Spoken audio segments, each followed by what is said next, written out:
On to the United States now. Foreigners will soon be able to buy U.S. residency and a pathway to citizenship.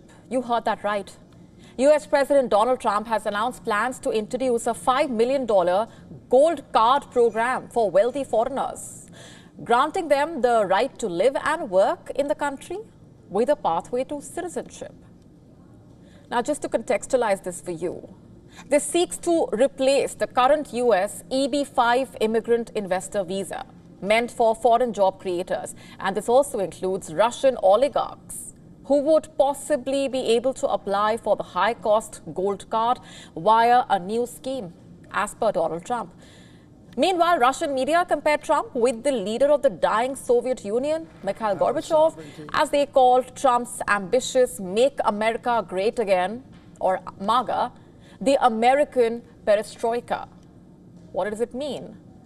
It means restructuring and makes a direct reference to Gorbachev's economic policy for the Soviet Union.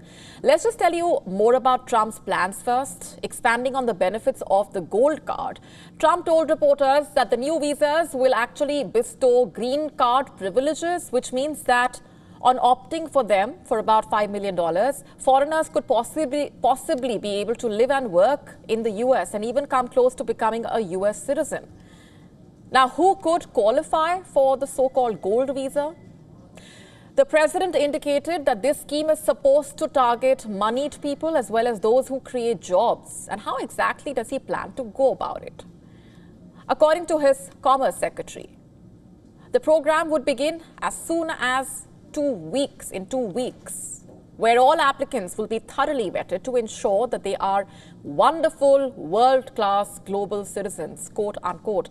However, when asked if wealthy Russians could qualify, Trump replied in the positive and even said that some of them are very nice people, quote unquote. You have to listen to this.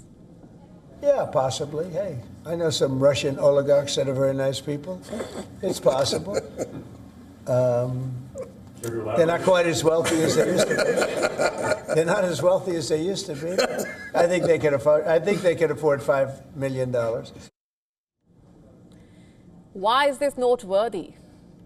Oligarchs basically are wealthy and politically connected business people who benefited from Russia's post-Soviet privatization. These are people who hold a lot of power and political influence. Even as many of these Russian oligarchs have reportedly been hit by sanctions from the West since Moscow's invasion of Ukraine 3 years ago.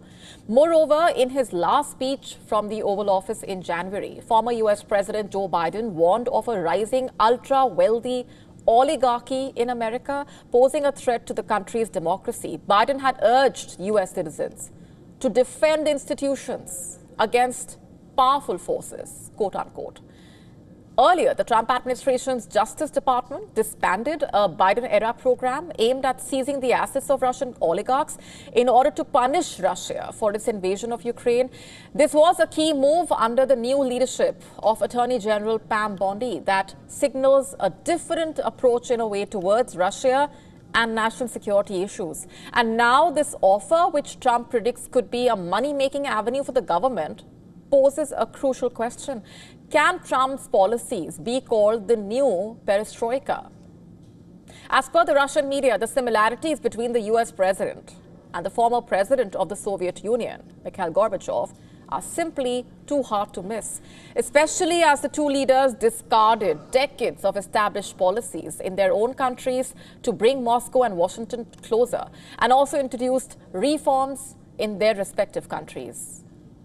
Economically as well, the U.S. gold card visa proposal is poised to reduce U.S. national deficit reportedly and attract more overseas investors.